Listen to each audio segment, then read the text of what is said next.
Hello everyone and welcome to another Split Tech City podcast. Today our guest is Konstantin Mirin. Hello Konstantin. Pleasure to meet you. Hi. How are you today? Good? Fantastic, yeah. Fantastic, yeah. Can you tell us a little bit more about yourself to begin with? Okay, so I think the best way to describe myself is engineer that went to management, technical management, now company management. And I don't know, do you need more elaborate or? Yeah, what is it that you do?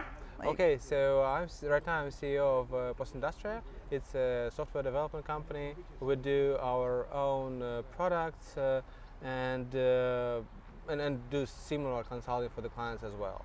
So that's my daily job. But fair to say, last time I wrote some code was like 3 years ago. So yeah, It's been a while. Well, it's been a while, yeah. Okay, and tell me a little bit more about Postindustria. Where does the company initiate from? Where does it operate? Yeah. And what do you do? Yeah, so we started in Kherson, this is southern part of Ukraine, 16 years ago, I think, and then we've expanded to the other city, Nikolaev. It's again very close in the same part. And at some point we realized, okay, we need local presence for the clients. So we opened up in Los Angeles, and that's how majority of our clients came to us. So it was back in 2009 or 10. Everyone was so excited about cheap Ukrainian engineers. So that was a nice time. I mean, for a very easy time to do business. So fast forward into today, we are 130 people. Most of them are in Ukraine. We've opened up in Split recently, and we've also got more presence in Los Angeles as well, because that's where our clients are, that's where sales are, and like product managers, these people that have to deal with clients more, they are closer to the clients. Okay, and you mentioned opening a branch here. So I think it has something to do with the personal story, because my family moved here to Balkans 7 years ago after the war broke out in Ukraine, and we stayed for a while in Montenegro. Then we moved out here because it's European Union in the first place. So opening up a branch here was more, I would say, personal decision rather than business one. But I really like it here, and I would say in a way it's a competitive advantage when it comes to hiring people. You can offer a very nice location, very nice location actually. Obviously. Yeah, and I was also, I wouldn't say surprised, it was part of the research, but still the comparing to the numbers and comparing to the expectations that typical Ukrainian has when it comes to correlation between the size of the city and number of engineers. Split has many more than you would expect, and that's also cool. So we'll see how it plays out, because I think we've got just a few first hires so far, and yeah, I think I will be ready to share in a year how good decision that was. But so far I like it. Great to hear. And tell me a little bit more about Split's tech community. Obviously, in your research, you've noticed, as you mentioned, the number of engineers compared to the number of citizens, but also that the tech community is quite lively. What's your opinion on that? Well, okay, so I've got to know Tony when I obviously started my research. I just got introduced through our common friend, and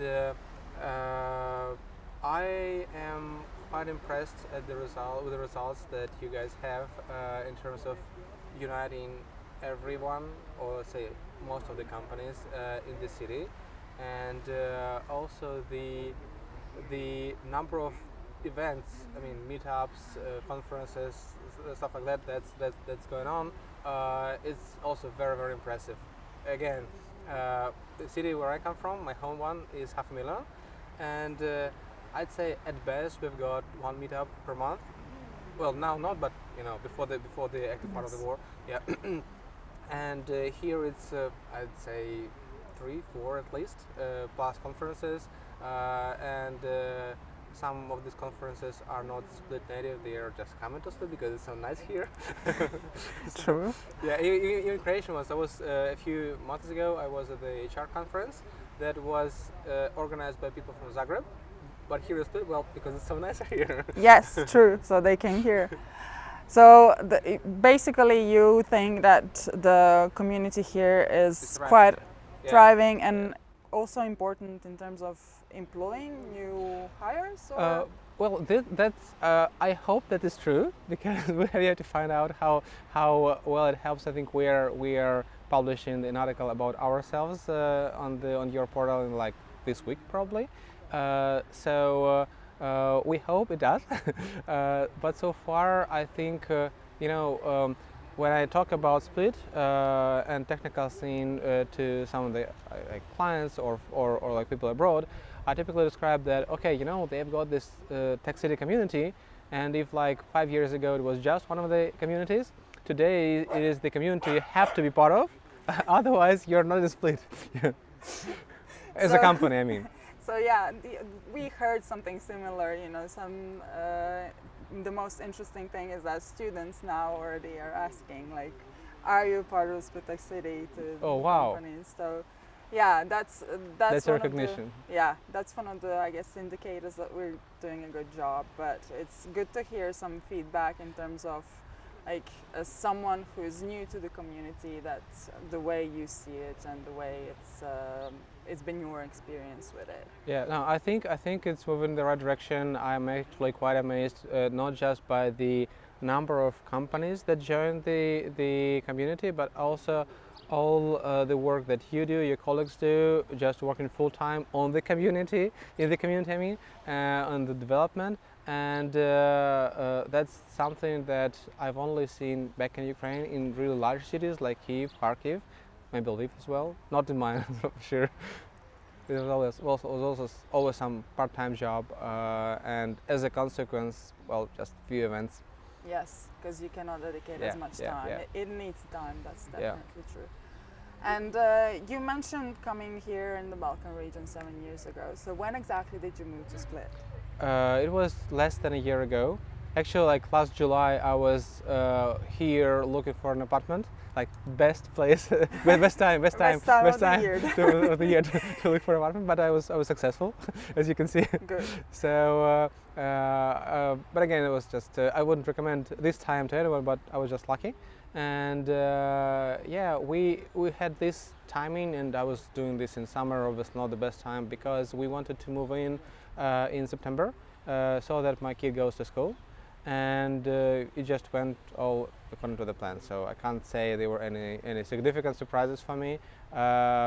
After, I would say by that time 6 years living abroad and dealing with all the bureaucracy and things, so I can't say anything was unexpected here. True. So it all went very smoothly. It also helps that I speak some Croatian, or at least read some Croatian.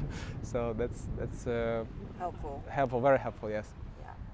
And aside from work, I guess you managed to see a little bit of Split and surroundings, and also Croatia as well. Yeah. Any interesting things you would like to share? Any favorites? Yeah. So obviously, it was like a year ago. Was not my first time in Croatia because we live in this region.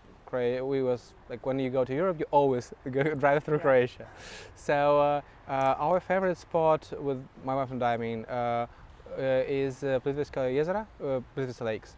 That's very, very like cool in any time of the year. So we've been there, well, except winter. This winter I was suggesting to come, but we never did. I think there was no snow, and we wanted to see it with snow. Yeah, with the snow. Yeah, so that's for sure. And typically when I describe Croatia to someone, if he wasn't there, well, probably hadn't seen everything they should.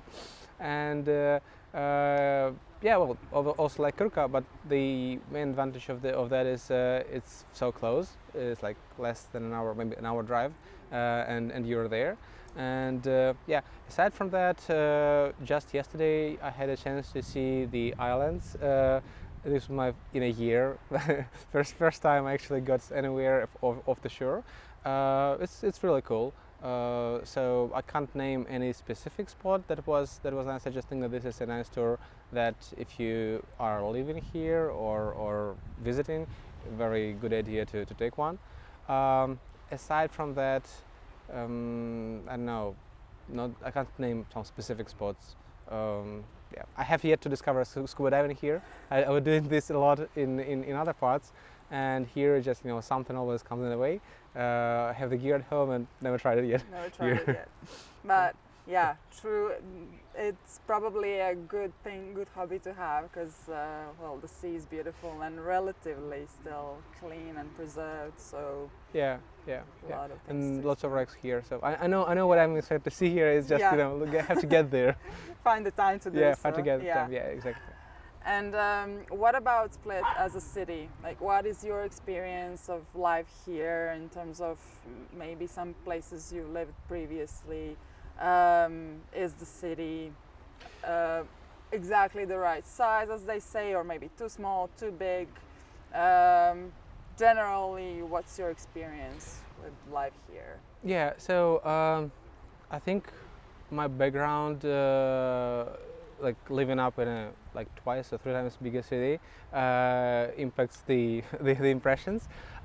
So the size is right. I would not like to live in a smaller one, and that was one of the reasons to move from Montenegro somewhere else.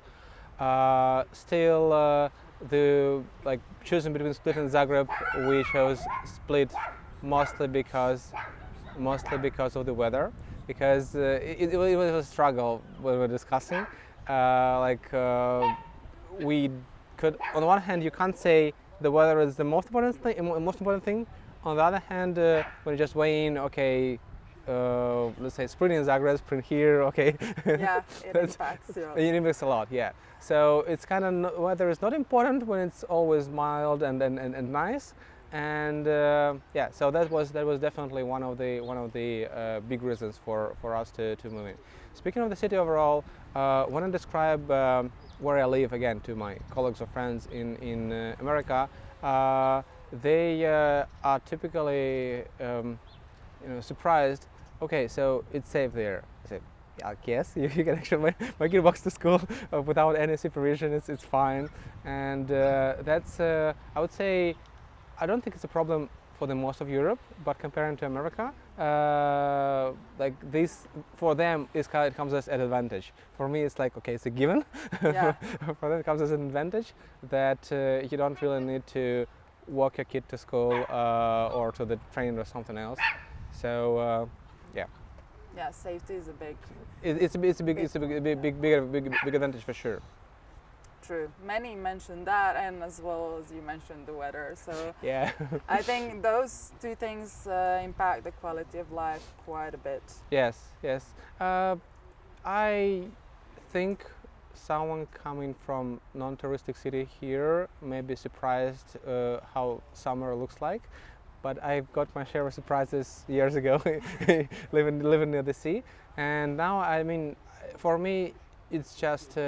Okay, I get to live in the really nice place, and I'm not obviously the only one who wants to get here. So obviously in summer we've got lots of visitors. It's just I just accept it. No, I don't have any issues with that. Yeah, I probably don't go for a stroll in the central part of the city at like 4 or 5 p.m. because it's like so crowded. But yeah, it's only 2 months. And then it's fine. It's back to normal. Back to normal, yeah. Yeah, back to normal. So thank you very much for this lovely chat we had this morning. And if you want to listen to more of this kind of content, subscribe to our YouTube channel and also follow Split Tech City on its website and our social media. Thank Bye. you. The pleasure was mine. Bye.